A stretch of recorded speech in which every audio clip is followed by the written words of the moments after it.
We're live. Yeah, it's live. It's happening now. A little bonus for the YouTube specials. Hey, up to 212 subscribers over there on the YouTube. If you're not subscribed there, what are you doing? Because you get little bonuses like this. Jacob, I messaged you earlier today that I was in a tizzy.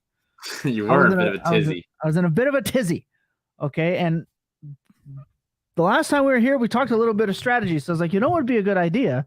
We don't really get to talk a ton of like in-season strategy changes because we're so busy with happening with the week to week. So let's talk this. When does a rebuild not need to be a full teardown? This is what I want to talk about. That's a good question. Yeah. So there was something in a league today with some very smart people who I like very much. And my team is 1-7. Not great, right? I am like 4th in points for. Mm-hmm. I am number 1 in points. Like every week, I am just losing to the other highest score. I am 12th in the league.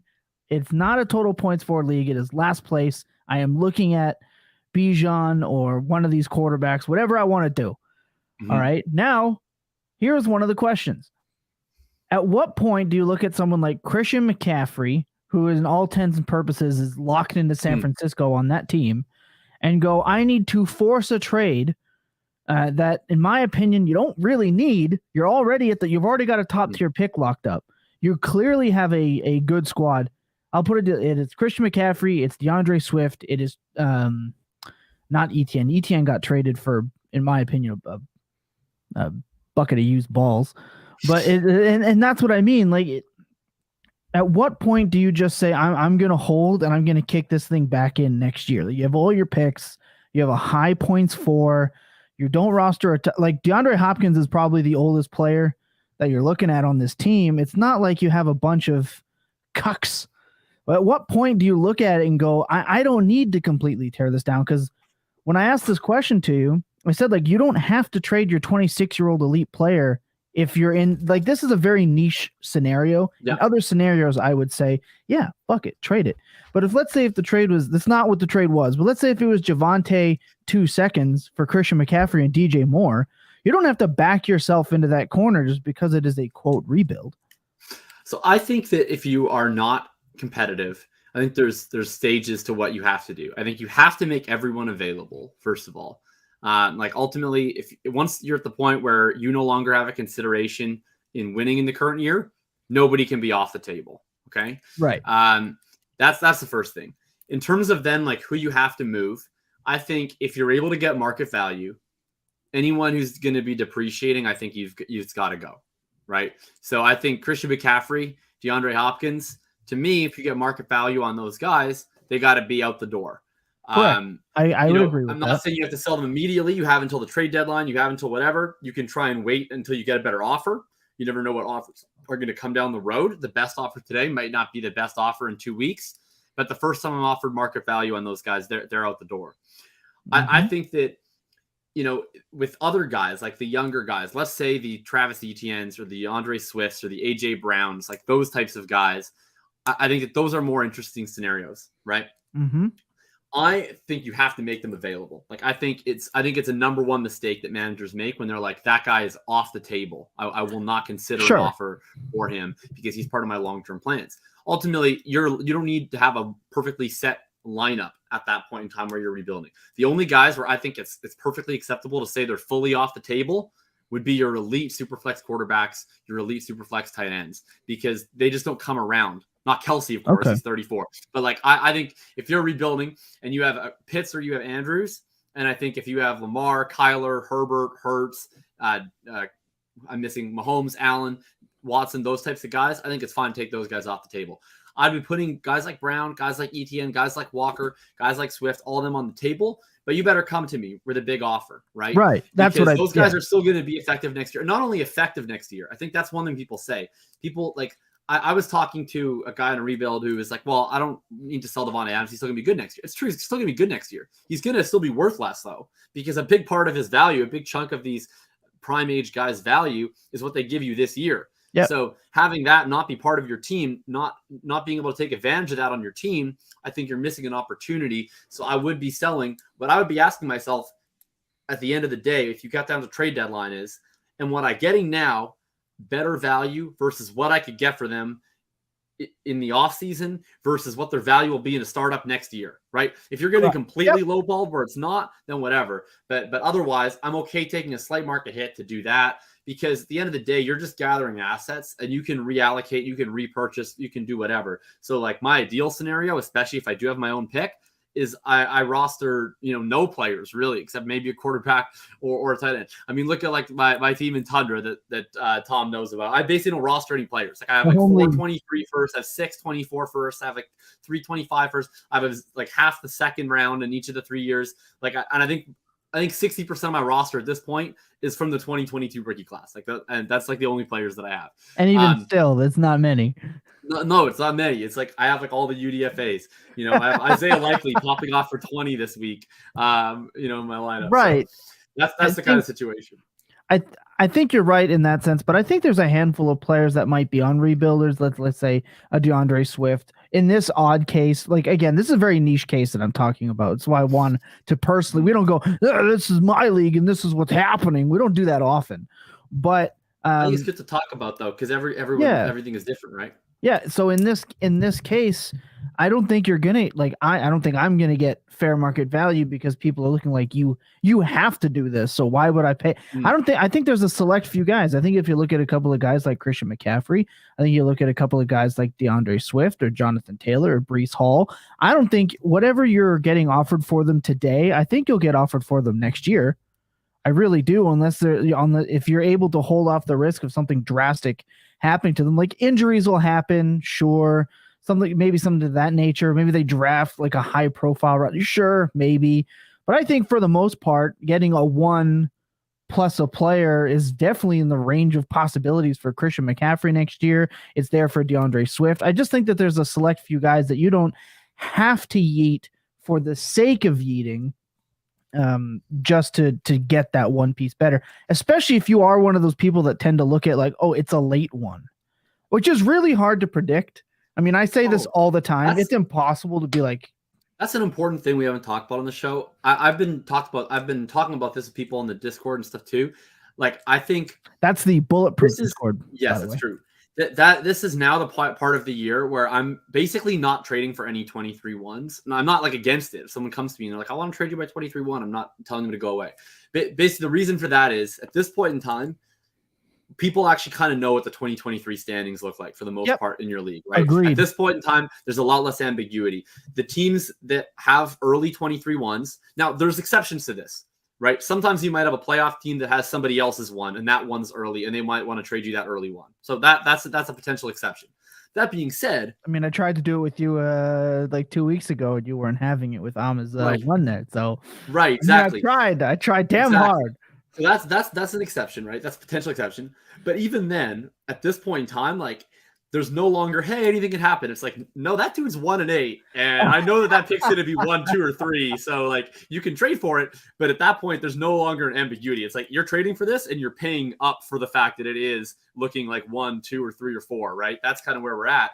And the late ones, they are late ones. Like you're no longer getting the benefit of the doubt. It's if a 7-1 team is offering you their 1, like you are getting probably pick 9, 10, 11, or 12, right? So you don't get that tail. At this point in time, most people, even contenders in that situation are still valuing their 23-1 above their 24-1. And so for me, I'm kind of pivoting. I don't want to pay the iron price for the early first. Like I want to buy first that become early. I want to soak in the value. I don't really want to pay up for the super early first. So I don't really want to buy the early ones for that reason. I don't really want to buy the late ones because they're confirmed late ones at this point. So I'll take your 24-1, and you might even be able to get a 24-1 and a 2 instead of like a late 23-1 and a 3. And then you have the opportunity that, okay, that team that's really good this year, maybe things go off the rails next year. That actually becomes an early one. You're buying more upside, I think, with the 24-1. So I've been buying more 24-1s recently, and then I'm at the point where I'm more willing to sell some of my 23-1s on some of my contending teams, where it's like, okay, now I know where my team is at. Where I know this team is actually really good. Like this is a team that I know can secure a buy. It's a team that's legitimately contending. So I'm not just spending good money after bad. I also know where my needs are, so I can make a targeted attack with this first. I'm not just spraying and praying. And then I know what I can withstand, right? Maybe certain teams that I thought were contenders, maybe they still are contenders, but like the rookie that I added was Sky Moore and not Chris Olave. A couple of the old guys have died out, and now I'm worried about the long-term value of this team. But like, I had a team, the shout out to the Big Billy Invitational, where I was like, my team looks like it's in really good shape. I'm not that worried about it being in bad shape next year. I'm going to go buy an elite player. I'm going to go buy Stephon Diggs on that team to give myself an extra jolt, right? That's a deal that I wouldn't have made back in week 1. So I think that's where I'm selling off some of my 23 ones to go make those push deals right now. I'm doing it only for the elites of the elites or for quarterback upgrades, stuff like that. But then the 24 ones is where I'm really targeting in my other leagues. No, I agree. And we said this in the walkabout like quite a while ago. I want the other managers' ones to begin with. I want to bet against my opponents. If I know that my team won't be as bad in 2024, I want that guy's ones. There was a trade done in the league of record. We're at 11 minutes. We're gonna kick the episode off in a minute for the bonus people. But there's a league in the league of record, right? Trade in the league of record. I traded a 23-1 and a 24-1. I got DeAndre Swift and unfortunately Algier, but he was basically forced into it. And then I got what will be for sure an early 3. It's the shout out Stolt, but it's for sure an early 3. And I feel like it was okay because it was important that it was my 24-1. I'm confident that I was willing to part with that in that case. And I have another manager's 24-1, and I am not confident in that manager being able to sustain their team through 2024. So I feel like there are times where it is appropriate, but to circle back to the base of the conversation, you do not have to force yourself into bad trades because you are, quote, rebuilding on some of these young players. Exactly. There is time. You don't have to. That's it. That's all. That's the conversation. I have more. I was going to keep going. Carry on. That's the last point I'll make on it. Sorry. I think so. I view rebuilds like, to me at this point in the year, there's almost like 2 different types of rebuilds. So, and I've done both. Like, so there's like a couple of teams where I'm like, oh, this team sucks. Like, it's like, I don't know, like it's like I drafted like Allen Robinson or something, and he's a total nothing. I was depending on a breakout from like a Kadarius Toney, and he's a total nothing. Or, I was depending on Trey Lance, and he gets injured, whatever. Like, there's teams where it's like, oh, like the value of this team, both in terms of the current year and going forward, is no longer what I thought it was. And so like, I need to go into hibernation mode. I need to conserve calories. I need to conserve energy. I need to trade whatever I can trade for picks and pivot and full rebuild. And there's other teams where I'm like, no, this team is like good. Like, it has value. I have the pieces that I want, but for whatever reason, it just hasn't won games. Like, maybe it's just players were hurt or they underperformed, or, I've just been playing against teams that are outscoring me, whatever it is. But like, there was 2 leagues for sure this week where I feel like totally fine about my team's value long-term. I don't think it's in any issue next year, but I just looked at it, I was like, man, like, I'm scraping for the 6th seed here. The odds that like, I'm going to be able to get to the 6th seed, win 3 games in a row against other really good teams, it's just not high enough for me to continue to sink cost into this team. And so I think on those teams, it's a little bit different. Like those teams. So like one, for instance, I have Jamar Chase and I have Drake London and I have Lamar Jackson. I have a couple other, and I was like, no, I'm not going to sell these core pieces because I'm fine on value. I don't need to create value. I just need to get rid of whatever's going to depreciate and reload. The other one, I have Lamar Jackson, I have Travis Etienne, I have Amon-Ra St. Brown.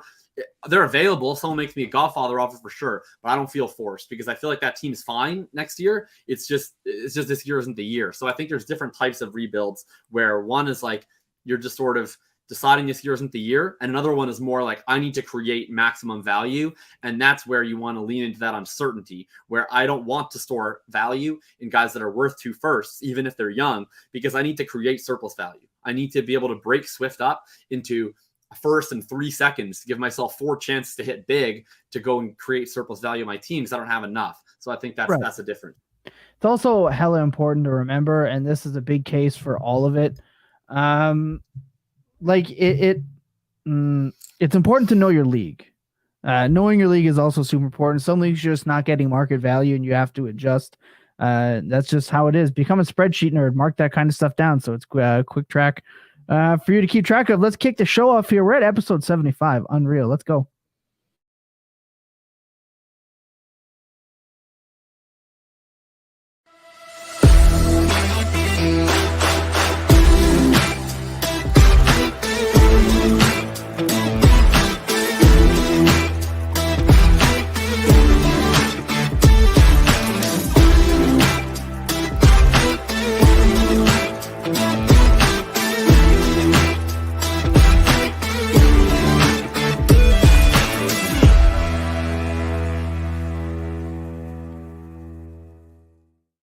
The time has come. Look, if you are listening to this, wherever you're listening to, Spotify, iTunes, Amazon Music, Stitcher, wherever you're listening to your Full Tilt Dynasty podcast, you missed a heck of an introduction. For our YouTube subscribers, we go live early, an extra 5-10 minutes. Sometimes it's just us talking some shit. Other times, the last couple times, it's been some strategy talk. And you get that as a little bonus just for subscribing to YouTube. So you're not going to miss this. Today it was rebuilding teams and how to handle it. So you're going to want to check that out. Head to YouTube. This is the Full Tilt Podcast Network, right? We are presented by the Fantasy Points Media Group. So shout out to Fantasy Points. We absolutely love them over there. And of course, we are partnered up with Underdog Fantasy as well. This is episode 175 of the Full Tilt Dynasty Podcast Network. This is absolutely nuts, but we're growing. Well, look, we hit over 210 subscribers on YouTube. That number was at about 105 earlier this year. So we're growing. Remember to like, subscribe, review, all that stuff. Get all that stuff out of the way. If you don't know me by now, I am your host with the most timeless hands. I am Tom Simple FF. You should know me by now. And on screen, right here to my right is my ever pounding the table for as many backup running backs as possible. It is FF_RTDB, the king of the streaming running back. Hell yeah, man. What a week. I mean, look, I'll just be honest, like best week of my entire Dynasty life. I mean, you have known me and played Dynasty with me for as long as I started playing Dynasty. So you can attest this because this is year 4 of us playing Dynasty together. I mean, I don't think that I've ever had all of my guys perform at the same time so effectively. That was actually completely nuts. AJ Brown was the wide receiver 1 overall on the week. Tony Pollard goes over 30 points. Deontay Foreman goes over 30 points. It was just all my dudes. Herbert freaking scores a touchdown. Dobbs is making acrobatic catches on Sunday Night Football. It was honestly wild. DJ Moore as a breakout game. Even the unlikely guys were doing it. So it was honestly so fun. And I mean, there was something in there for everybody. It was just such a fun, high scoring week that I feel like almost no matter who your favorite players are, no matter who your most rostered players are, you had somebody do something really cool that probably brought you some happiness. I wish every single Sunday was like that. That was so fun. It was crazy. And I even remember tweeting, I was like, I hope everyone's ready for Jacob week. This is Jacob week. And I tweeted on early, it was either early on Sunday or on Saturday. If Dante Foreman goes for 15 to 18 points, I was going to lose my damn mind. And next thing you know, I'm running around the house just screaming because he scored that third. I could not, but let alone I started him everywhere. I had to put him in the lineup. Dante Foreman was my first. I stand for this player. I know you've been a Deontay Foreman truther for so long, and I got 1 week, man, and it feels really good. I got back to get more weeks. I mean, I don't know. How do you put the genie back in the bottle? I'm sure Chuba will play more than, what was his name? Spencer Brown. Was that the other running back? I didn't know that was a person. I'm sure Chuba will play more than number 41, but I don't think the Foreman is giving that job away, man. He's come out, gave him the job, and he rushed for 100 yards immediately. He was awesome last year. I mean, he was really good when he came. He was great at Texas. He showed a lot when he came into the league. Obviously, he had the Achilles that completely derails his career. But I mean, last year was the first time that he had a real opportunity, and he balled. And then this year he comes in and he's balling. He's good. He's just good. I absolutely love it, man. Feel good for him. And like you said, we got Antonio Gibson back from the dead, catching 7 passes. Ramondre Stevenson looks like a league winner, whom I also traded a 24-1 Shout out Jacob for that one. On that discussed home league team where he does not want anyone on his team. And I'm still not last in max points. I know. Well, you held good players for too long. I think that was it. But, hey, it's crazy. We're going to get to trades. Rigged, shout out to you. We got Lucas in the chat too because he doesn't know how to take a night off. Though watching Bachelor in Paradise. So shout out to you, still finding time for us. Where do you guys rank Claypool now? We're going to talk about that trade. We're going to talk about all the trades. Carolina Atlanta game was insane. Game of the year. Ridiculous. DJ Moore was framed. I was crying for DJ Moore when he dropped that pass. I was not like this. I even at Cam's Not Sober, someone we both talked to quite a bit, and I said DJ Moore is the best almost great receiver in the league. Well, he made what, looks good, and then he does one boneheaded thing. Like he has it seems like he has like a really bad play. He made the catch of the year, and then he went off the field.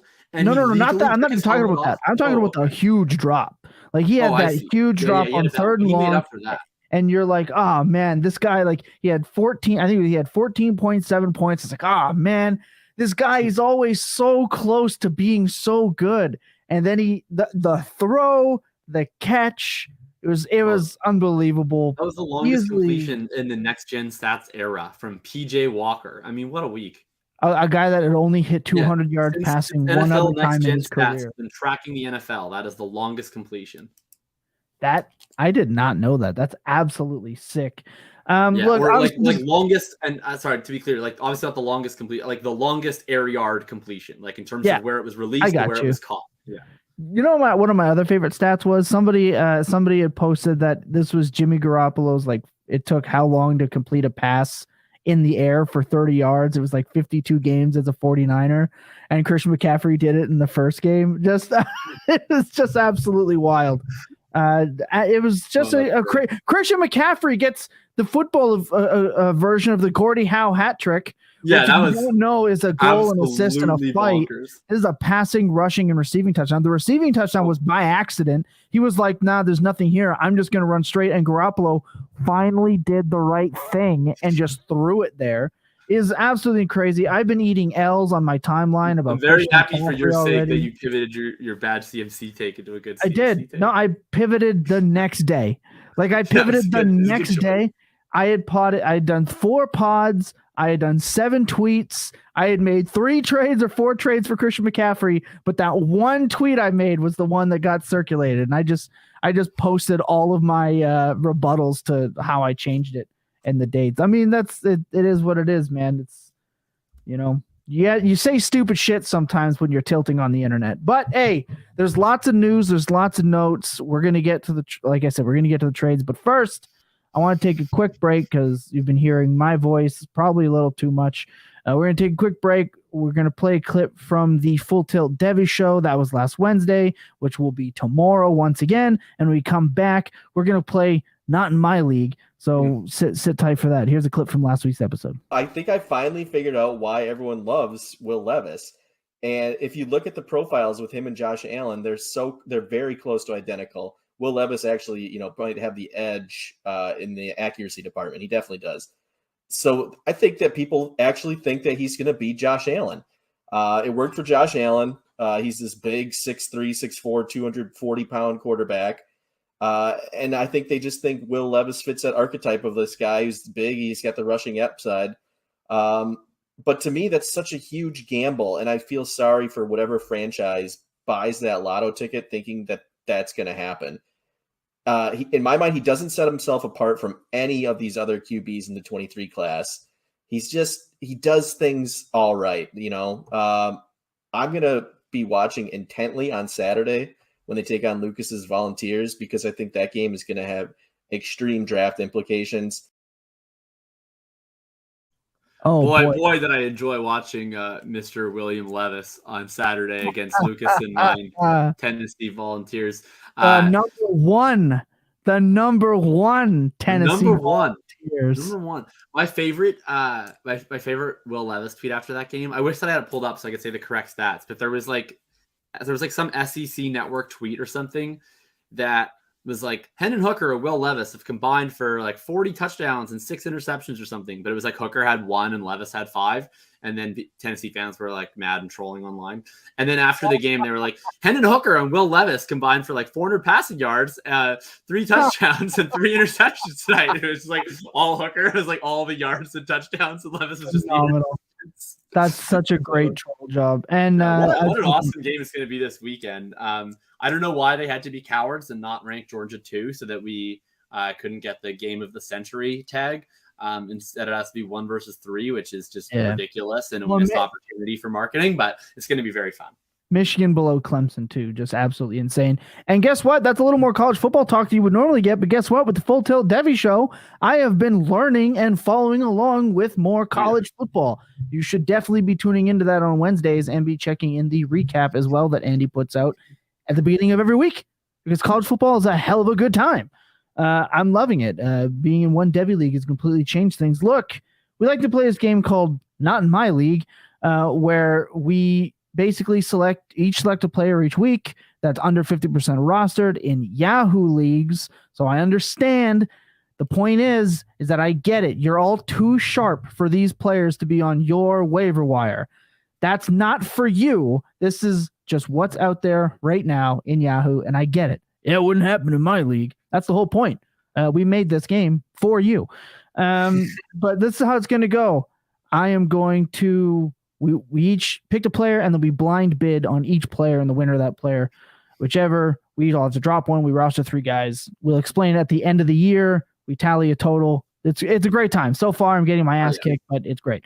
So I'm going to name a player. We're going to hit a drum roll, and we will, Jacob will announce who wins it. So the first player that was put up on for waiver claim was Mr. Donta Foreman, and the winner of Donta Foreman is this guy right here. This guy right here got Donta Foreman for $6 roonies. Donta Foreman for $6 roonies. I have now dropped Latavius Murray, who's one of 17 starting running backs for the Denver Broncos. So I will be adding Donta Foreman to my team of Garrett Wilson and Kenneth Walker, my first place team in this particular game. Certainly not the other game we play, of Garrett Wilson, Deontay Foreman, and Kenneth Walker. Who's the next one? Okay, next up we have Nyheim Hines, the new Buffalo Bills running back. The winner is... For $2, it goes to you. You won Nyheim Hines. You won Nyheim Hines, the new member of the Buffalo Bills. Yes. You're dropping Tyler Algier, who got you on the board last week. He got a big hit last week, but his time has now come with Patterson, presumably coming back. Trade him away.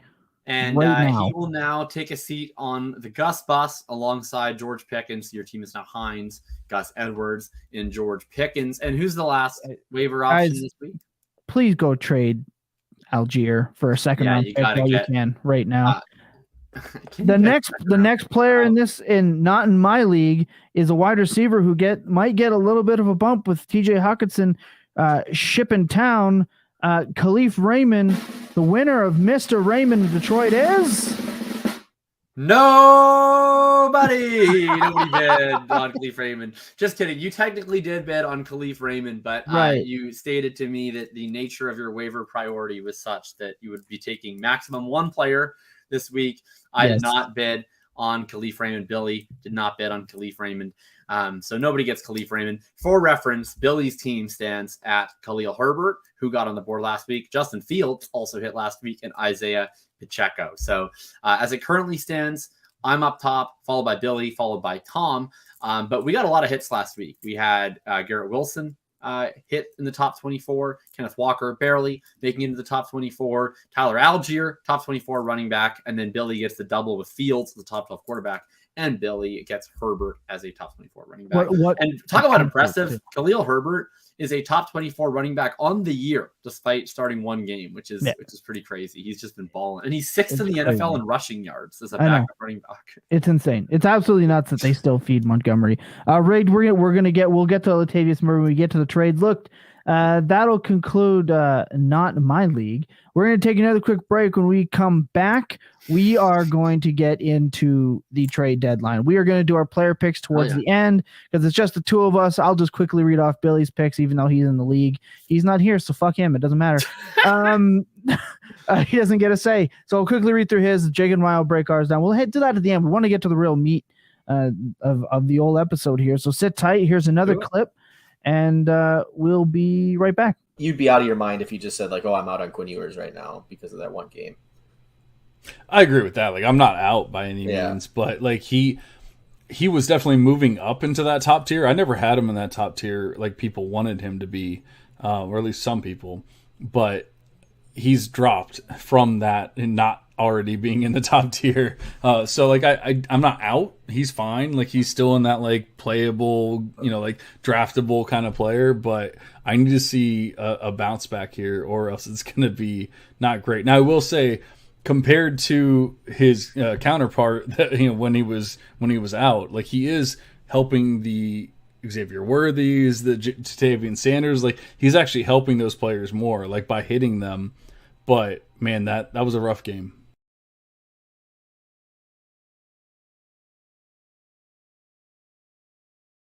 Rough game or not, Quinn Ewers is an absolute baller. He's a baller. He's a straight up baller. Yeah, I'm excited for 2024. Him and Caleb, that'll be fun. Oh, just unbelievable. I drafted Algier late in my main league. I mean, he's paid off. He's paid off, right? You got a month. You got a month as a starting running back. I mean, that's what I think about Algier. Honestly, I think that realistically, he had a month-long opportunity to pull away from Caleb Huntley. And he didn't really. He didn't in terms of volume. He didn't really in terms of efficiency. He ultimately was not providing so much value that they were like, oh, we need to make this guy the workhorse, right? They used him as the plurality back of a 3-person committee. I'm sure he's still going to be involved when Cordero Patterson comes back, but it's going to be Patterson's show there, getting the high value touches. And then we'll see Algier and Caleb Huntley might mix in. I think that when you're looking at Algier, right, we're talking about a day 3 running back. Like there's really 2 paths to paying off for day 3 running back. He kind of did it already, right? You get a month where he gets to be the lead back. That's awesome. That's honestly, quite frankly, like probably worth a round 3 rookie pick, like the 4 weeks that you already got. So that's good enough. But yeah, I would trade him. I mean, trade him for even another round 3 pick if you really have to, because he's going to be a backup at this point. He was fine, but he did not show enough, in my opinion, to where Atlanta, where if Arthur Smith is back there next year, and it looks like he will be, he obviously wants to run the piss out of the football, quite literally. Like they're going to be investing in running back next year. I trading for Derrick Henry. They're trading for Derrick Henry, right? Like I think they're going to, with this free agency class and this draft class, right? Like we're talking about this, like these are the free agents available, and Atlanta couldn't do anything this year because they've been cap strapped for the last couple of years, eating up bad contracts. But they're going to have a little bit more room to maneuver coming forward. I mean, we're talking about Saquon Barkley as a free agent running back. We're talking about Kareem Hunt, Miles Sanders, Tony Pollard. We're going to see what happens with Zeke and Aaron Jones. They might even hit, potentially even a Dalvin Cook or a Joe Mixon. You never know. And then we're talking about all these 2023 running backs. Tyler Algier is not making it out of this offseason alive as a lead back.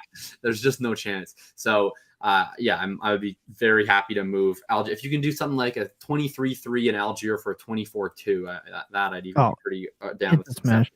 And there's somebody out there that's willing to trade you a second for Algier. You just got to go looking. That's it. And then we got Stevenson too. Traded Fournette for Curtis Samuel and James Cook. Guess what? We're going to talk James Cook because it's a sad day. It's a sad day for people like me who really like James Cook. James Cook had his bucket. Let's talk about that trade right now. Yeah, let's start there because we're going to go through. So let's go with that. The Bills their never-ending search to find a safety deposit box for their dump offs that they don't throw continues. Can we just start there? Is it not like really weird that the Bills are so obsessed with this specific type of running back? Like, so it's been pretty much confirmed. Like it's been confirmed by Travis Etienne himself that the Bills were like, we are drafting you when we're on the clock. Yep. And then he of course went to Jacksonville. So they were going to take him. And he was generally viewed as the pass catching option of the elite 3 in that draft class. Yeah, I'm sure he probably would have been used a lot more than how they're going to use Nyheim Hines, but that was certainly part of what they wanted to do. They end up just rolling with Singletary last year, did not perform particularly well in the passing game, although he performed pretty well in the running game. And this year, then they come into this offseason and they're like, okay, we need this. There were some rumors out there. They were poking around McCaffrey and Barkley earlier in the year. Who knows how much truth of that. But we know they wanted to sign J.D. McKissick. They basically agreed to terms with J.D. McKissick. He then decides to spurn them at the altar, goes back to Washington. Terrible career move. Then they force a pick on James Cook in round 2. And you know what? I think I like James Cook as a football player. I didn't like where he was drafted. I think he's a cool football player. I think he's interesting. I think that he didn't get a fair shake. Really bizarre draft pick. Like they took him earlier than really anybody was anticipating him going. No other running back goes after him until the 3rd round compensatory selections. And he was really undersized. So they go and overdraft James Cook, and then they never give him a real opportunity. Like I'm not a James Cook guy, But I'll be the first to say, like, James Cook was done dirty. Like they decided that they wanted this role, and then they went and replaced him in this role, presumably, without really giving him any chance to play it. Like all he really got to do was play some garbage time against Green Bay and some garbage time against Tennessee. He looked great whenever he had the opportunity, but they never let him have that real satellite passing down role. So do they do it with Hines? Like it's so weird because they keep being so insistent on getting Singletary out of that role, but then they never use any of their other backs in that role. Like they just keep bringing in contenders for it. And they're like, yeah, we'll just stick with Singletary. It's really strange. It's like a person who is like, I'm going to set this new workout plan, and they like buy a membership to a gym, and then they like don't work out, but then they're like, okay, I'll just buy a membership to a different gym. It's the gym that's the issue. And they're like, then they still don't work out. And they're like, okay, fine, I'll buy an elliptical. Right. And then they never use the elliptical, and then they buy the Peloton, and they never use the Peloton. It's like, maybe it's you, right? Maybe it's you, Bills. Maybe you just want to keep playing Devin Singletary, no matter how many other running backs you bring in. Maybe it's you. It's strange, but I don't know. I think James Cook, I mean, I'm going to be sending out some offers because to me, he still has like a little bit outside. And like, I saw him literally get traded for JaMychal Hasty. So I would be willing to send out some extreme low ball offers for James Cook. I'd offer Tyler Algier for James Cook. I would do that essentially. And here's why I think it's weird. They sent Zach Moss the other way, which I think is hilarious. So I'm sure that got the deal over the line. I guarantee you, Chris Ballard like, oh, I don't know, I won't do it. Give me Zach Moss on line too. Enjoy Zach Moss and Indy. Jacob, I know how much you're gonna love that. But one thing I will say is I don't know if they bring Singletary back. So that's where you look at someone like James Cook in this. Like Nyheim Hines is on the team. His contract was ridiculous when the Colts signed him. He's attached to the Bills now, unless they just let him go. I'm not a contract expert, but I'm pretty sure that contract carries over. So Nyheim Hines is what's that? Which is this for Hines? Yes. Hines, so, you can get it out of Hines for very little dead cap money after this year if they want. Okay, so do they bring Singletary back? Do they bring Hines back? Is James Cook the last back standing? At that point, they just signed Saquon Barkley. I mean, Potts again. An offseason is an offseason, but this is why you go and you send low ball offers for a player who just absolutely got crushed. I've acquired some Sky Moore.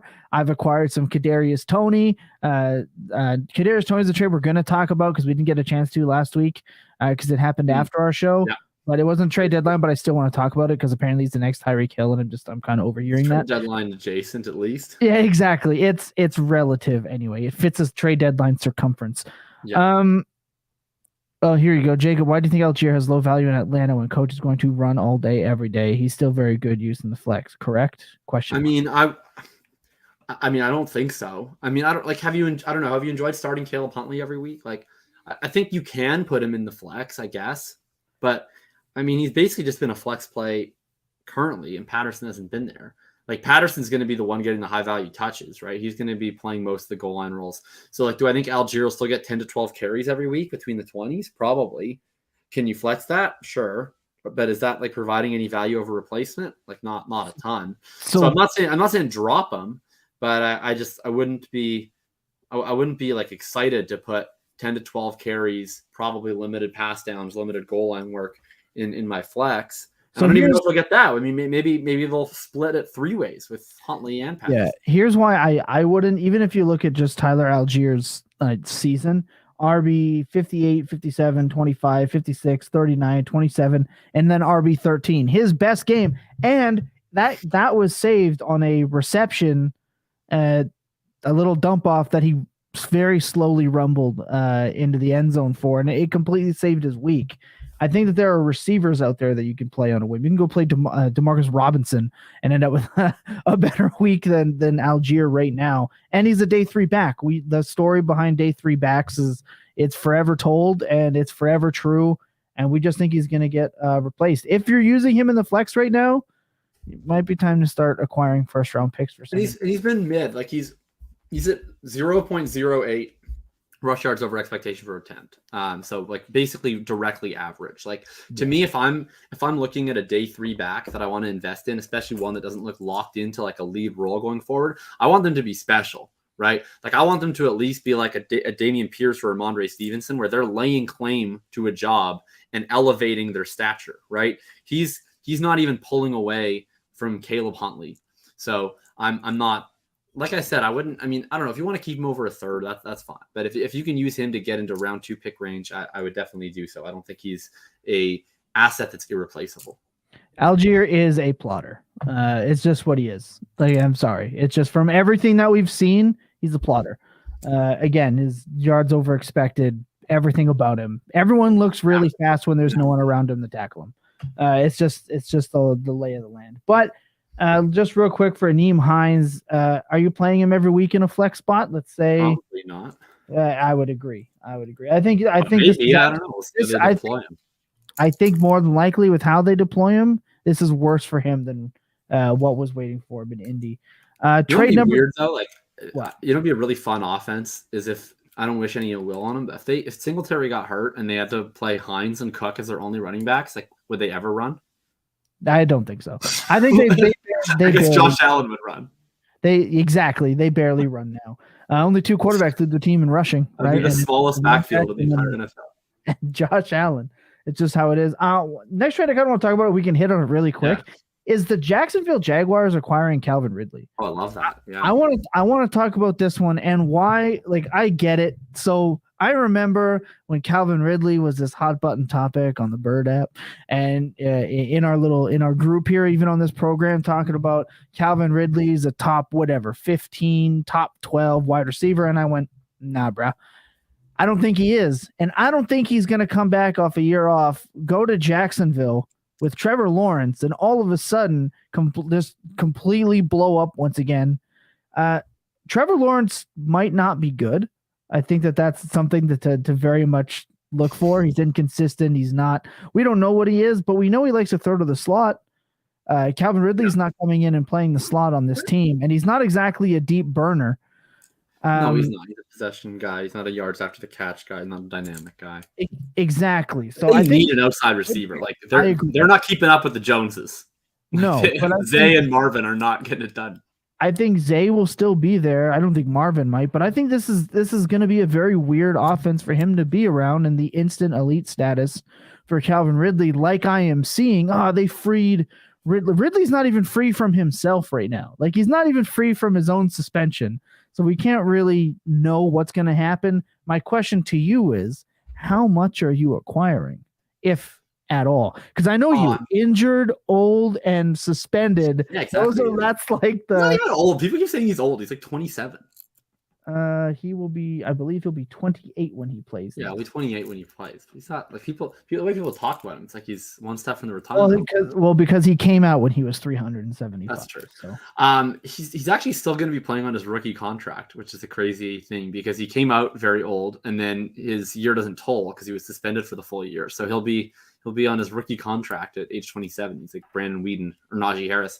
So I think Calvin Ridley is definitely he's a guy. I'm honestly kind of bummed that he got traded. I didn't think that he was going to get traded till the off season. Me either. And so I had like every week I literally am like, man, I need to just start making some universal Calvin Ridley offers, either just like offer some second round picks out there, or more realistically, what I was hoping to do is just use him essentially as like the second round pick type return for, any veteran wide receiver that I wanted to sell certain teams that had Calvin Ridley.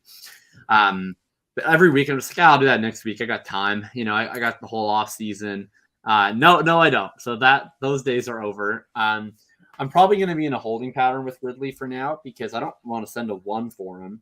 And I think right now people are going to be pretty excited about his prospects. And so I don't imagine that you're going to be able to get him at round 2 value at this moment. So I think probably the move with Ridley, if you're looking to acquire, in my opinion, is just let it sit for a couple weeks. If somebody like puts him on the block or whatever, maybe reach out and have a chat with them. But otherwise, I would let it sit for a couple weeks and then reach out to the competitive teams that have Ridley and, see what they need. Offer them something that they could use for their team to win this year. Maybe you get Ridley in return. Maybe that's how you get him at that below round 1 pick value. I think if you just hit up somebody who's been sitting on Ridley. I mean, I had this happen to me in a league. I literally traded this guy for Ridley in like March. Or whatever it was that he got suspended. I probably did the trade a week later. I gave him my 23-second for Ridley like that day. He reaches back out today. He offers me Russell Gage, Bennett Skowronek, and Mac Hollins for Ridley. I'm like, I bought Ridley from you. I bought Ridley from you after he had already been suspended. like now he already has a new home. Like I'm happy. Like I'm not looking. I'm quite pleased so far with the return on my investment. I'm not looking to sell now for a bunch of dudes. So yeah, I would say like look what the person paid. Right? Don't offer them less than what they paid for. Whatever somebody bought him for, or where they drafted him in the spring, they probably like him more today than they did then. It's been good news that he has value around the league and that he's playing. He's not Will Fuller. So I think that it's a good spot for him.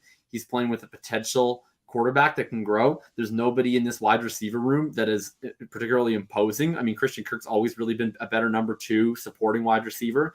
The interesting thing with this offense, like you kind of mentioned, is that all their best players like don't play X. Like it's kind of weird that you get this offense where like Kirk is a slot wide receiver, Ridley's a flanker, Ingram, if he's still there, is going to be the tight end, and Etienne's a running back. Like that's all their offensive weapons. Their X wide receivers probably Zay Jones, but he's not really going to be a big factor, I don't imagine, in the offense, which is kind of a crazy setup. Doug Peterson's used a traditional X receiver in the past, so we'll see. Yeah, exactly. So, but Rigged, I love that move for Wrigley. He's going to show out in a Jags uniform. He could boom. What is his boom, though? Because his only boom year, he was the wide receiver 4 in points per game. That is elite. He had 9 touchdowns.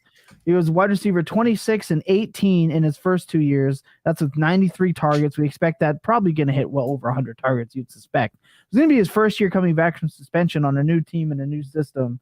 I mean, he was averaging 14.2 points per game, which was his 3rd best in the first 5 games that he played. But remember, that was because of early in the year.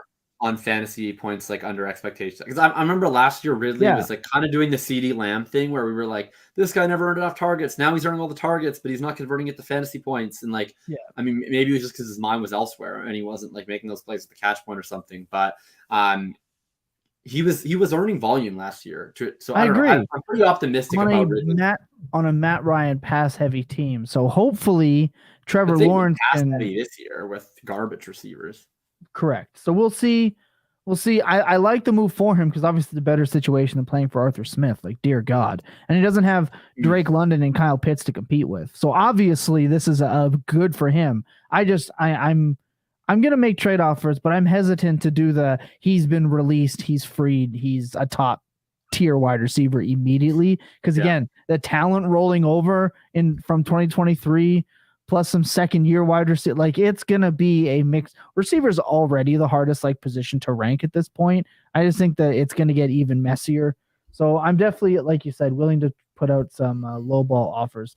Can we talk about we're going to move on. Can we talk about a player that I was not in on all off season and I got laughed at by nerd Twitter? Chase Edmonds, a Bronco. When Chase Edmonds went to Miami, I know you specifically. I did like Chase Edmonds. You specifically, it was Chase Edmonds' season to get first. It was he changed his number, adjust the ranks. Then he took a picture with the red visor. I was sick. Adjust the ranks. That was really good. And he doesn't produce. He gets. I think if he still had the red visor, he would have been better this year.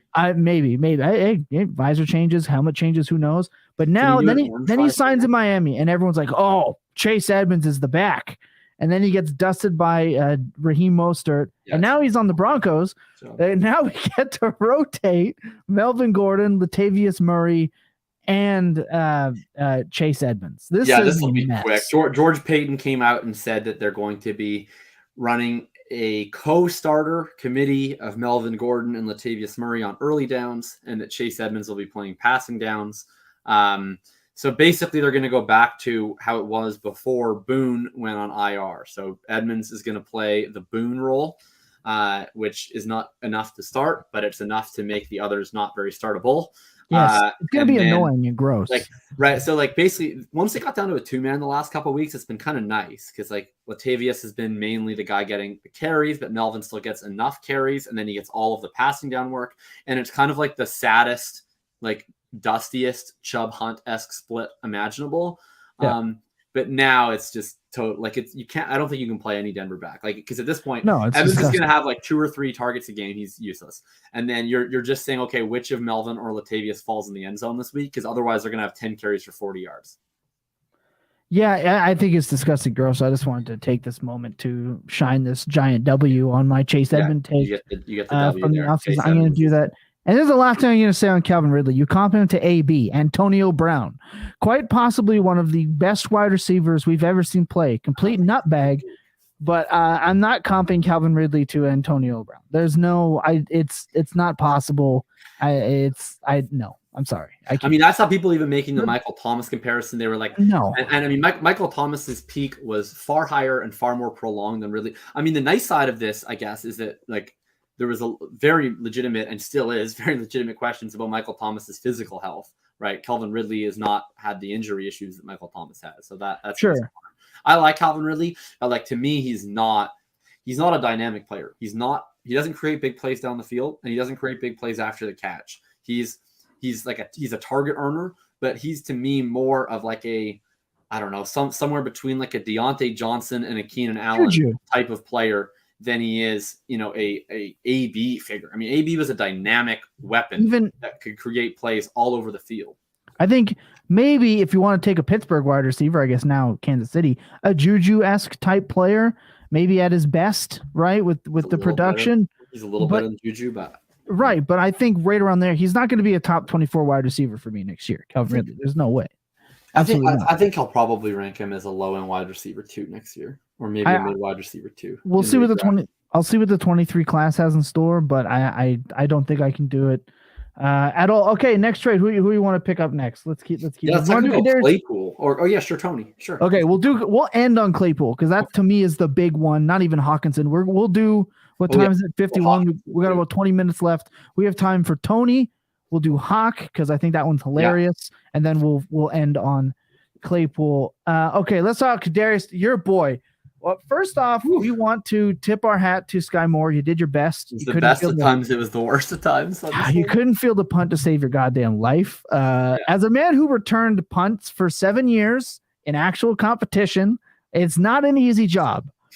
But when you scuff it enough times, the team hates you. Yeah. So it's bad. Stop putting rookies on special teams. There's no upside to it. You can't score fantasy points on special teams, but you can make mistakes and get your coach to hate you. It's bad. Yeah, especially returning punts. Like there's a reason. You know how we always go like, why is Cooper Kupp back returning punts?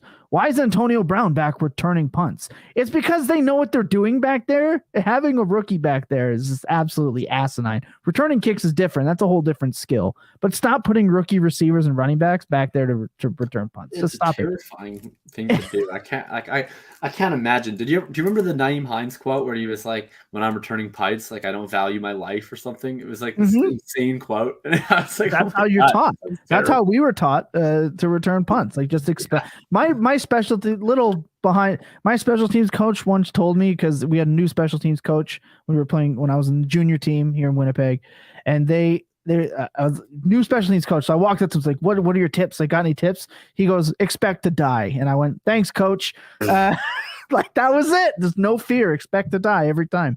So I can't imagine that in the NFL. But anyway, so Sky Moore had to die for now for Kadarius Toney to potentially live. This wide receiver room's a fucking mess. By the way, it's an honestly, absolute mess. We brushed past it, but that is one thing too that I think people do underestimate about the Hines thing. I wouldn't be surprised if his impact on offense is less than you think. They only paid a 6th-round pick. He's a really good punt returner. Yeah, exactly. These teams that trade for these guys, it's because they're thinking about real football, and I think we have to take that into consideration. If he rips off 140-yard punt return in a playoff game, then that's worth the 6th-round pick to them, even if he plays 0 snaps on offense. If he doesn't fumble on special teams and pass blocks, I think they're going to be like, we like this guy. He was worth that 6th-round pick. They have immediately updated their team depth chart to reflect him as their starting punt returner already. Exactly. So I think you're right on that one. So all your leagues with points per return yards. There you go, Naeem Hines. But let's talk about Kadarius Toney. I want to keep are also now the punt returner. My point on this is going to be quick. My point is going to be on this real quick.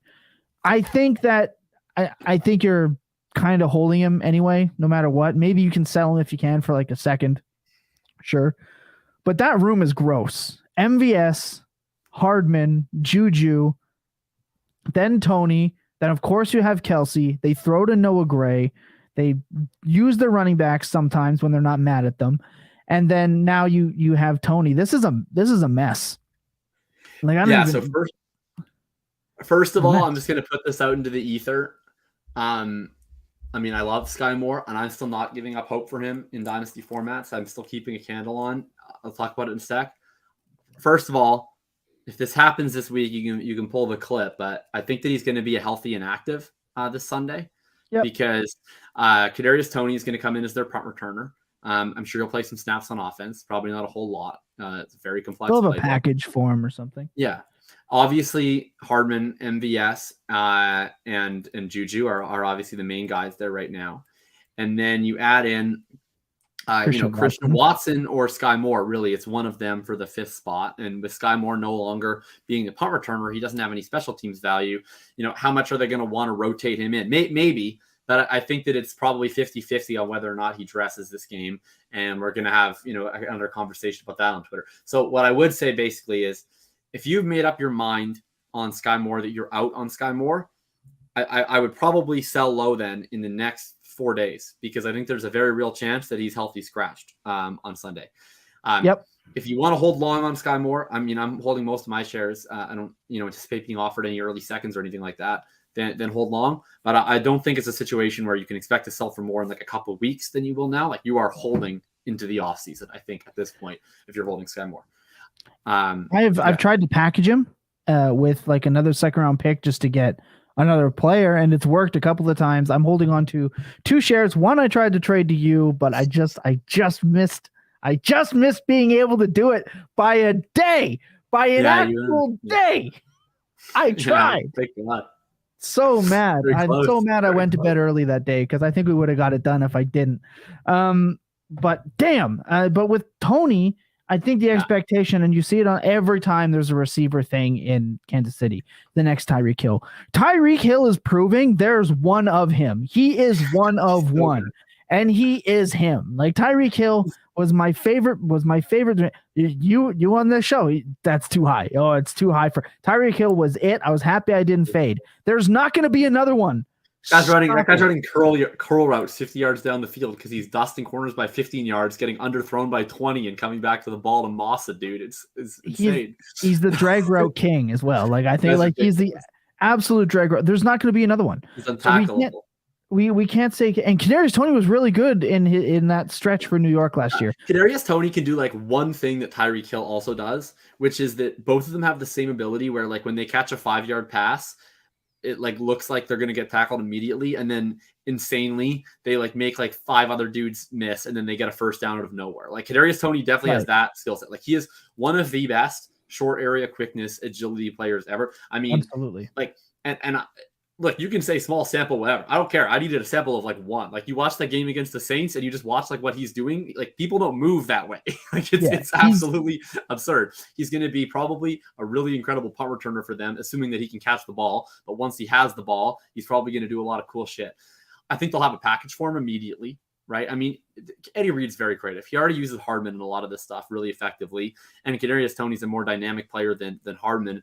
So I think he's going to get a lot of these jet sweeps. He's going to get some of the tap passes. They're going to do some tunnel screens, some bubble screens, whatever. He'll have a limited package this year where I think they're just going to try and get the ball in his hands, let him do shit in space.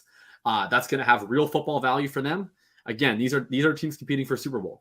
If Kadarius Toney plays 10 wide receiver routes, let's say he plays 15 routes in every playoff game, and 10 of those are him running a fake jet sweep from one end of the field to the other and not receiving the ball, but getting a linebacker to run with him for a little bit and then not run for the guy that actually gets the ball. And then the other 5 are screen passes or tap passes or whatever to him or end arounds. And, he's able to break 1 or 2 for a couple first downs. That's a successful trade, for how the Kansas City Chiefs are operating. I don't think he's going to be an every week guy unless there's a couple injuries. MVS has an every down role because he provides something that the rest of their team doesn't. He's the one that gets downfield. He's the run blocking receiver. He's not very good fantasy receiver, but he has an NFL role. Juju's their most reliable option. I think Hardman and Toney will rotate in and out. But I think where you potentially see the dynasty value for Toney is of course, in 2023, if he can acquaint himself well with this team, if he can not be a lunatic, if he can, be a guy that coaches like to have around, show off some of his natural talent. Juju's not under contract after this year. McCole Hardman's not under contract after this year. The wide receiver free agent class is quite poor this year. They just dealt picks for Toney. They just spent a pick on Sky Moore. MVS under contract, but it's a very outable contract if they want to get out of it. Maybe they don't, but if they do want to, they could. And Tony's going to have an opportunity to earn a real role there next year. I think so is Simon Moore. Because the Chiefs ultimately, I think it would be very counterintuitive to me for the Chiefs to have made this bet this year of saying, you know what, we're not going to pay Tyreek Hill, one of the best preeminent wide receivers in the NFL, all this money, because we have Mahomes and we have Andy Reid. And so we can find a way to create great offense without an elite wide receiver option. And they've been successful. They have the second most efficient offense in the NFL with this collection of dudes. And so then to be like, we didn't pay Tyreek Hill $25 million a year, but we're going to pay Juju $15 million a year. It doesn't make any sense. No, it doesn't. It doesn't make any sense. And they're not going to. They wouldn't go in with that plan of mind to be like, we didn't want to pay the best wide receiver, but now we're just going to pay this other guy. No, they're going to keep piecing it together. And so I think Sky Moore and rookie contract pieces to this puzzle. But yeah, Tony. I mean, he's going to have 2 more years of cost control. He showed a lot in a small sample, and his issues have been injury, mental, whatever. It's worth a shot. So am I selling Tony for like a third? No.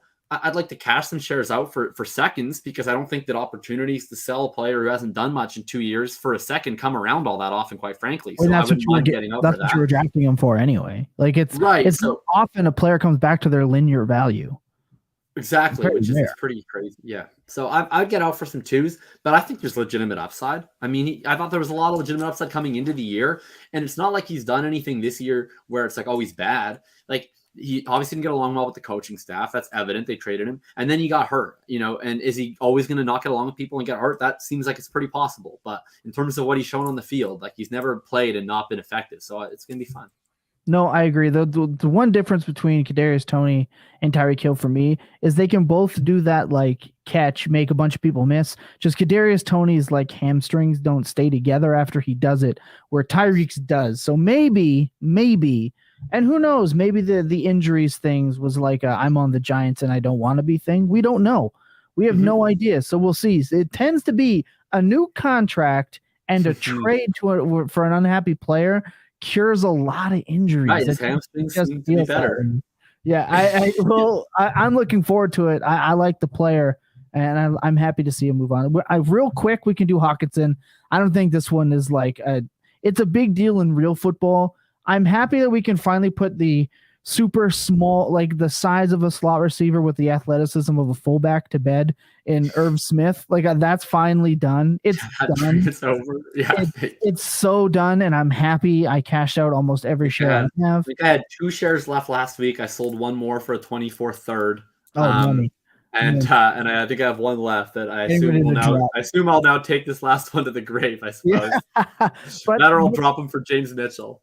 I think that I don't think Hockenson's value really changes much personally. I think at his usage and everything, I think he'll still continue to be just like a mid-tier, very meh tight end. What I will be interested in, and I'll say this and I'll say it real quick. Lucas said this on the Full Tilt Shorts over on the YouTube page. He did a reaction video. He absolutely crushed it. Go check that video out. I think this is going to be a little bit of trouble for Adam Thielen and his inside the 10 touchdown variance. If you're going to use Hockenson, you would think that's where it's going, but I don't know. I have no idea how they're going to use him. If we want to do helmet scouting with O'Connell, maybe they use him like Hate Crime Higbee, and he's just like a dump off tight end screen guy from now on. But he's more athletic than Higbee. I'm pretty sure. I think it's a mess. Obviously, he's a top 10 tight end in Dynasty, but that's just saying is what it is. It's just I don't know. Nothing changes for him for me. I don't want him in the first place. I don't want him now. I think that's the easiest way I can put it. He's never been a dynamic player other than like 2 games in his career where he looked like he was like prime George Kittle, but all the other games that he's played, he's not been that. And he's been a volume play, but he's never been able to earn like the level of volume of like a Zach Ertz. That's like Zach Ertz is pretty much the only tight end I can remember that's been like a truly elite option at the position for any period of time when he was with the Eagles without actually being a dynamic player, without being able to do more than basically catch and fall down. And Hawk, like he's probably just Hunter Henry, right? Like he's a fine player. He's not a bad player. He's a good NFL player. He's helpful, but like he's probably not that different than like a Hunter Henry, a Tyler Higbee. So to me, he's just now kind of in the morass of tight ends. him and Fant, like supposedly, go back to the 2019 class. Yeah. Very unfortunate. I mean, look, here's tight ends I'd rather have than TJ Hockenson if you can still sell him on name brand value. Okay. So I would gladly cash him in for one of the disappointing older gentlemen, George Kittle or Darren Waller. I still think they have higher upside than TJ Hockenson. I would love to sell TJ Hockenson for injured David Njoku. He has flashed more just this year, frankly, than I think Hockenson has ever flashed his career. I would trade TJ Hockenson straight up for Greg Dulcich. I would have no issue with that. I think that that might be getting a hot take time. I think Greg Dulcich is like a top 6 dynasty tight end because tight end sucks. We know that tight end sucks. Think about the other options. We have Andrews, right? Elite, fantastic. We have Pitts, elite peripherals, finally produced this week. It'll happen eventually. Kelsey is a singular situation. He's the number one advantage in fantasy. Obviously, he's 34. But those guys. And then it's like there's really no other tight end that you feel like is giving you an advantage week in, week out, right? So to me, it's like who is the better bet to become that elite guy? Who's the best bet to hold all that value? And I think you can make an argument a number of different ways, but similar to a guy like Mark Andrews, really similar to a guy like Mark Andrews, Dulcich was a guy who had sufficient but not elite athleticism, but yet he was able to win in a downfield role playing off the line of scrimmage in college. He comes in as a 3rd-round pick. He comes in as a rookie. He's immediately efficient. He's immediately earning volume. I don't know. I'd rather just take a shot on that than go for these mid options that I can get the same production out of Tyler Higbee. So, and I know that you don't have to do that. You can always get the plus on top. So I think that's you're gonna for sure be able to get a plus on top on name value for Dulcich. I really believe in most leagues, right? You obviously have sharp leagues. You have, however, other real diehard truthers, but I think with Hockenson, let's look at it. Let's look at him. Tight end 4 this year, he was averaging 12.2 points per game. That's a career high. Last year, 12.1 points per game, 11 points per game, 6.7 points per game his rookie year. It's not really impressive. You're absolutely right. So I think you're right. This doesn't change my opinion of him. This doesn't change his value to me in Dynasty. It just affirms being out on him, in my opinion. Probably a downgrade in the sense that Justin Jefferson is the best wide receiver on earth, and as much as I love Amon-Ra St. Brown, he's not Justin Jefferson, and the Lions didn't have any number 2 wide receiver at this point. And let's just be straight up. Thielen's a lot better than any of the other options. This is great for DeAndre Swift. This is great for Amon-Ra St. Brown, and this will be great for Jameson Williams if he gets on the field. I think it really is the case. And I mean, I'm not gonna start spreading the word. I'll let you do that. But the Lions have another pretty athletic tight end. Oh, baby. That will now be your 3rd most rostered player in Dynasty as of tomorrow. I pray that he's first, but we'll see. I might have blown my load a little too early, giving out the James Mitchell tweets before waivers go through. So maybe not. But look, James Mitchell through 3 years was one of the most productive tight ends in this class. He was, in terms of receiving yards per pass attempt, he was, after 2nd and 3rd year, really only behind Isaiah Likely and Greg Dulcich and Trey McBride in terms of his production profile. And what's fascinating about him as well, when you look at yards per reception, right? How are tight ends getting deployed? Are they dynamic downfield options? 2nd year out of high school, James Mitchell, 17.5 yards per reception. 3rd year coming out of high school, he was up at 17 yards per reception once again, right? That's the same kind of profile that drew me to being in on Greg Dulcich on draft season. That's the same type of profile that you're looking at in a Mark Andrews. These are the types of guys, Mike Gesicki, these are the types of guys that are fantasy friendly tight ends. So look, it could be totally nothing, but James Mitchell to me is a really fun bet. So bypass Brock Wright. I don't care about Brock Wright. He's a guy. Okay. He's a guy. There's a world that Brock Wright is a starting tight end for the rest of the year and for a little bit. That's totally fine. Whatever. Hockenson missed last year. What did Brock Wright do for you? Yeah. Nothing. Agreed. Right? There's no point. There's no upside there. Mitchell is either nothing probably, or he could be really fun. And like we always say, tight end sucks. So if you want to take a bet on someone, I would always be willing to take darts at athletic tight ends with dynamic abilities. So. Nope, I agree. I was letting you get your shout out. And look, we're at an hour and 10. We still got to get through our player pick. Oh, yeah. Let's run through real quick here. Chase Claypool is now a Chicago Bear. Oh, yeah. I liked this move. I liked that the Bears did this. I don't like which pick they ended up trading away, but I think it ends up becoming whatever. They're obviously helping out Justin Fields, who's been elite the last 4 weeks, period, especially the last 2 or 3, absolutely elite. Now he gets a receiver that's big, he's fast. We don't know if he's necessarily good, but this is the first year of Chase Claypool's career where he hasn't commanded at least a 20% target share. This is the first one he was getting phased out. He had 305 snaps from the slot, which I don't know if that can be expected in Chicago with where they play Mooney. We don't know how it's going to work. All we know is that it is good for Justin Fields, thus likely good for Chase Claypool. Because we would say that Justin Fields better quarterback than what Chase Claypool has had. I think we're pretty good, especially when the play breaks down. Justin Fields is scrambling, big body, quick receiver that can be used in multiple ways. We saw the rushing touchdowns from Claypool, how the Pittsburgh used him. I think this is great for him.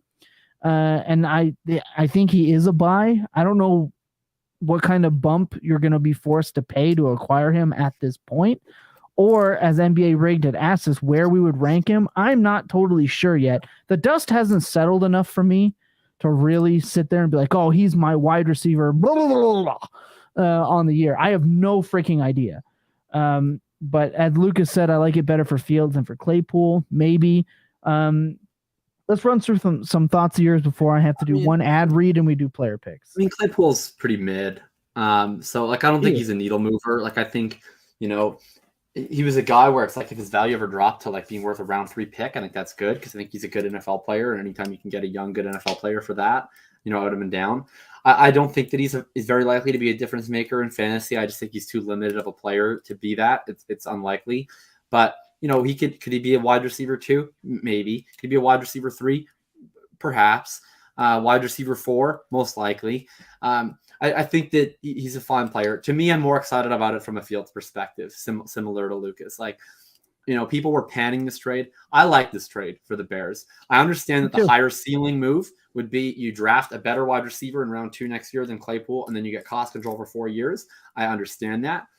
This does not preclude them from that. They just got a second-round pick in the Roquan Smith deal. They still have their first-round pick. They could still use either of those on another wide receiver. I hope they use one on a receiver. They traded their second, not the right. No, but I'm saying they still have another second. They now had 2 seconds, so they gave one for Claypool. I'm saying they could still draft another wide receiver with their other second, or the first. I hope they draft an offensive lineman with the other of those 2. Yes. I mean, the way I look at it is this team ultimately at this point, it needs to. The number one goal of this team right now should be evaluating and developing Justin Fields, and so everything should be viewed through that lens, right?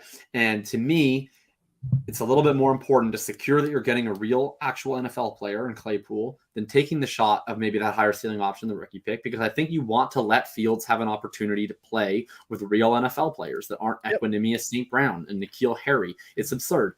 So Claypool is a real NFL player. How good he is, I'm not sure, but he's an actual starting NFL wide receiver. Now they have 2 actual NFL wide receivers. Okay. They still don't have a great one, but that's a start. They used to have 1 NFL player. Now they have 2 NFL players.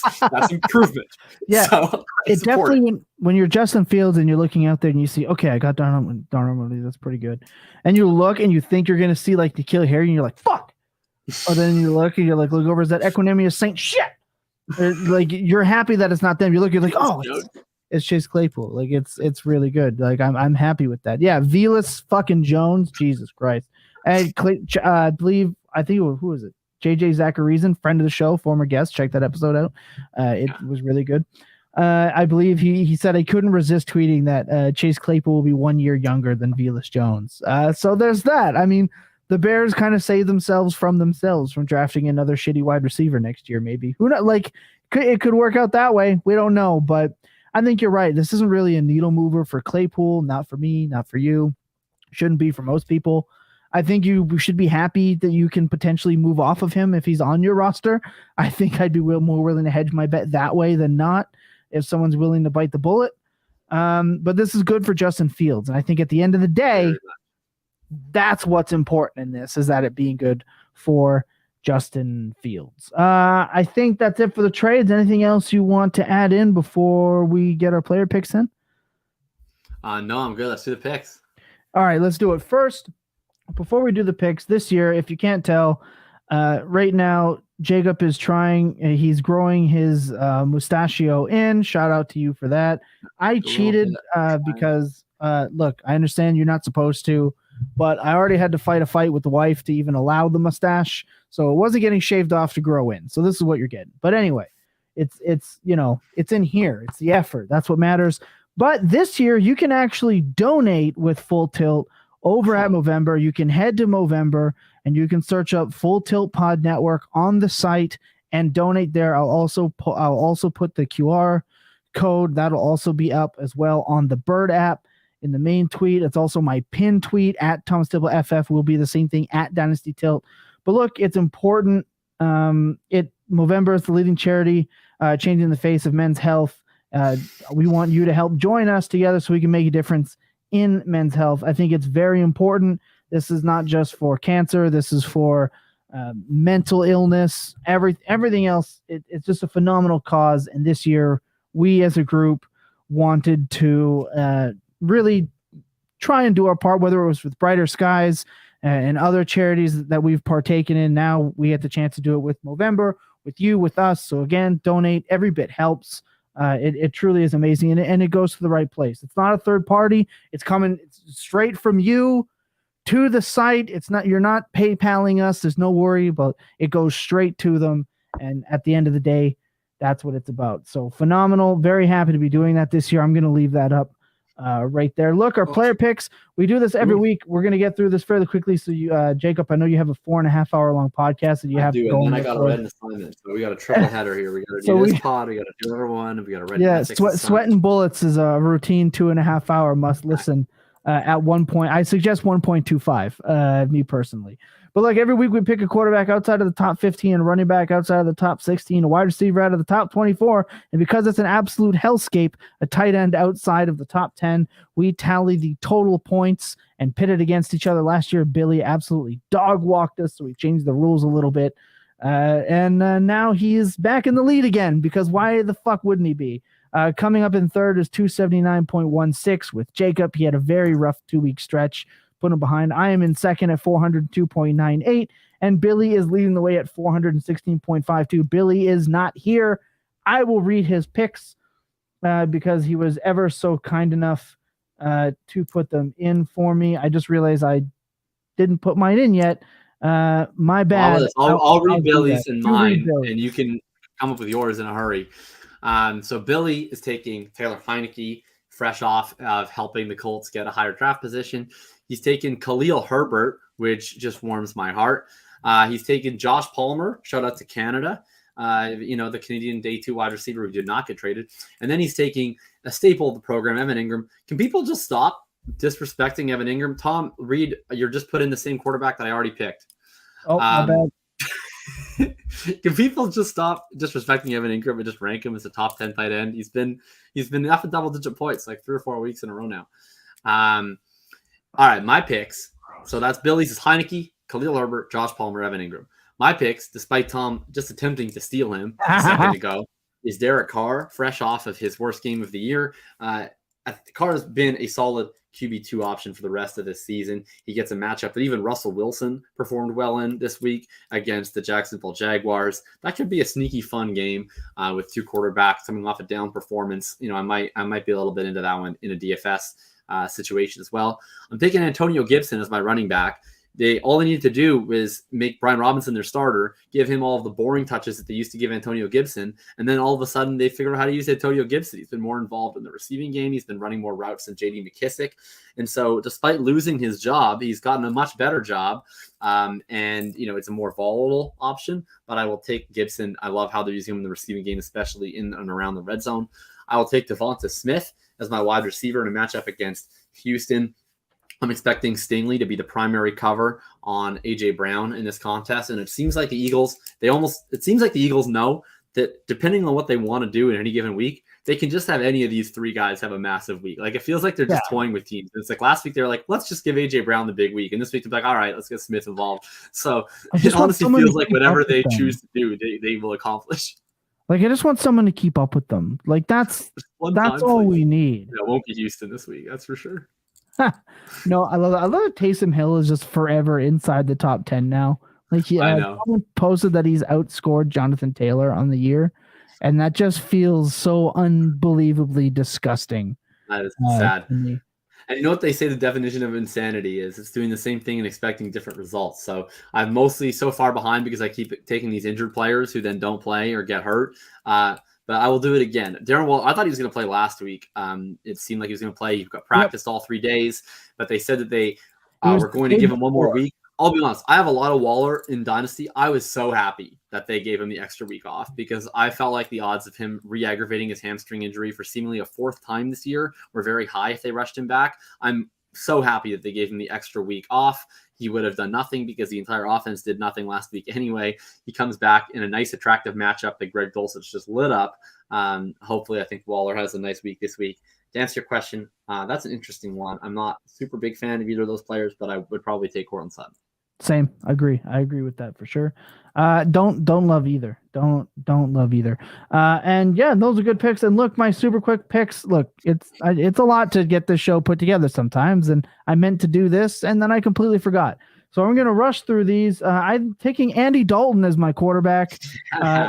It is Baltimore. But look, the team love picking against your own team so much. Olave, it's reverse jinxing. At least if I lose here, the Baltimore Ravens should win. But look, the Ravens did get Roquan. We don't know how ready he's going to be. They activated Bowser and the rookie they drafted, whose name is escaping me right now.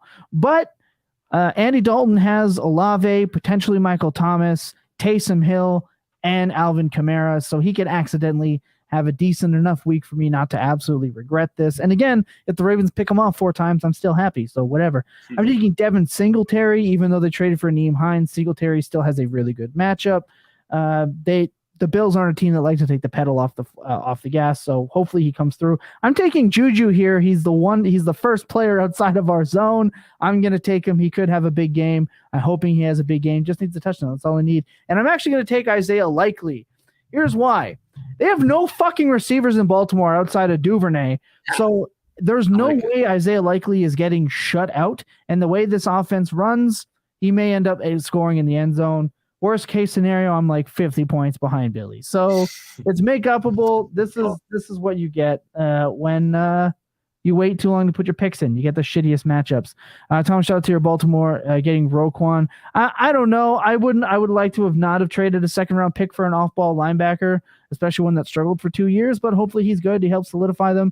Him and Patrick Queen, maybe that means, I don't know, Chuck Clark can get the fuck off the field because, man, he makes me want to puke. And real quick, obviously we are with Underdog Fantasy, not forgetting it this time. If you haven't played Underdog Fantasy before, Pick'em is a great way to get more involved with your games, and you should be playing along with us. Every week we take 3 Underdog picks, we put them in, we enter them, and we encourage you to go and do the same thing. If you haven't played before, use promo code FULLTILT, FULLTILT. They will deposit match you up to $100. You should be doing that. It is a great time. Lots to tilt about. I have the player picks real quick. I see you did not make one. At least write one down. You go first. We're just rotating segments of being unprepared now. I picked Billy's for him because he's not here. He doesn't get a say. So if this one doesn't come through, blame Billy, not me. Sam Ellinger under 206.5 passing yards versus New England. I think this is an absolute lock. New England is a good defense, even if their offense makes you want to vomit. I think holding him under that is definitely a lock as Jacob picks his ear. And my pick is I'm taking PJ Walker under 195.5 passing yards. He's only hit 200 yards twice in his career. One of them was last week, an obvious career high. He has a tough matchup this week against Cincinnati. Going to be pissed. They have an elite pass rush. We'll see what happens, but I'm going to go with the under at 195.5. Jacob, you're real quick over under. I gotta stick with the bit here. And that is, my continued centrism of Gabriel Davis, whichever way the pendulum swings, I got to be on the other side. No, I will take the under on Gabriel Davis, 58.5 receiving yards this week. I like Gabriel Davis. However, what we saw last week was Jair Alexander matched up with Gabe Davis a ton because they moved Diggs all the way around the formation. They play the New York Jets and Sauce Gardner this week. I expect to potentially see a similar thing where they take great care to have Stephon Diggs move all over the formation, in the slot, all around, get him on favorable matchups, and sort of just use Davis as a sacrificial lamb to the Sauce slaughter. And it's almost similar to what we saw in the Broncos game where Sutton was playing that split end position, just absorbing Gardner coverage, and Judy was the one getting the targets because they were moving him around more, spreading the ball out to him and Greg Dulcich. So give me Gabe Davis under 58.5. If he ends up seeing a lot of sauce, it's not going to be pretty. That guy's honestly, he might already be the best cornerback in the league. It's unreal. He's very good. Also, shout out to Jacob for completing a trade live on air. That's true. I did, yeah. That just went through. It's Fournette and Gallup. You traded away for Watson, a 23 third and a 24 second. I think that's a good deal. I love that you're. Somehow I have a lot of Christian Watson all of a sudden. I don't know how this happened. You are never not on your value game. Look, that's it. That's Underdog. Put those picks in. Play with us. Remember, if you lose, we lose too. So remember that as you are yelling at us on the internet. Jacob, final thoughts before we get out of here? No, man, fun trade deadline. I love that the NFL has just decided to be the NBA now, and just have like a gazillion trades. I would say embrace that in your teams. I think the best thing is to be active, be intentional, be doing something. Look at your team, try to do something, try to make your team a favorite if it's a contender, try and, take your team, tank it out. If it's not doing anything, do something. That'd be my advice for the next couple of weeks. Otherwise, have fun, enjoy on a great week of games. Yeah, I absolutely, I agree with mostly everything you say. It's just sometimes I don't get the opportunity often, but I got to rub those W's in the old wounds of a 14K follower account now. I gotta get those in, get my numbers up, for us small guys here. Yeah.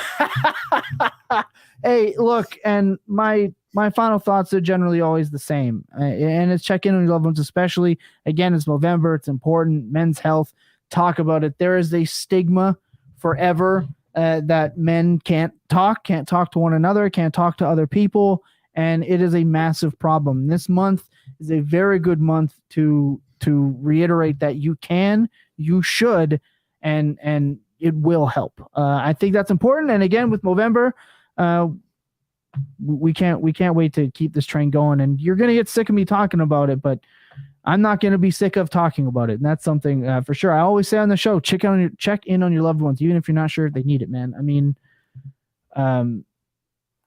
even on the, oh my gosh, I'm losing my thoughts now.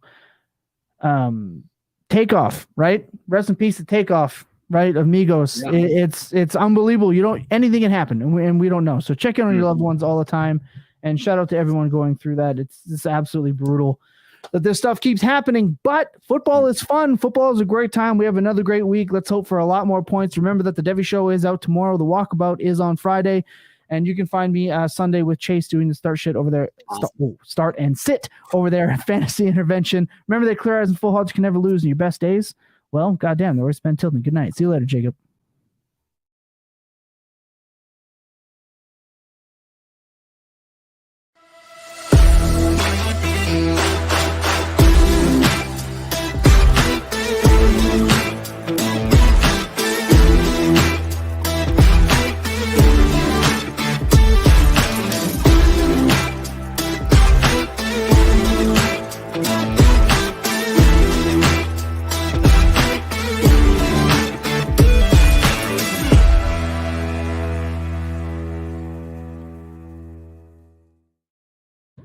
Hey, thanks everyone for watching. If you haven't already, make sure to hit that bell to be notified every time we go live, every time we post a new video. Look, we're posting 8 to 12 videos a week minimum. New content, clips from our pods, links. It's all over there. Make sure to head over to Fantasy Points as well. They're doing everything from college football to everything else you need to know fantasy football related. We love each and every single one of you, and we will see you guys on the next show. Good night, everyone, for real.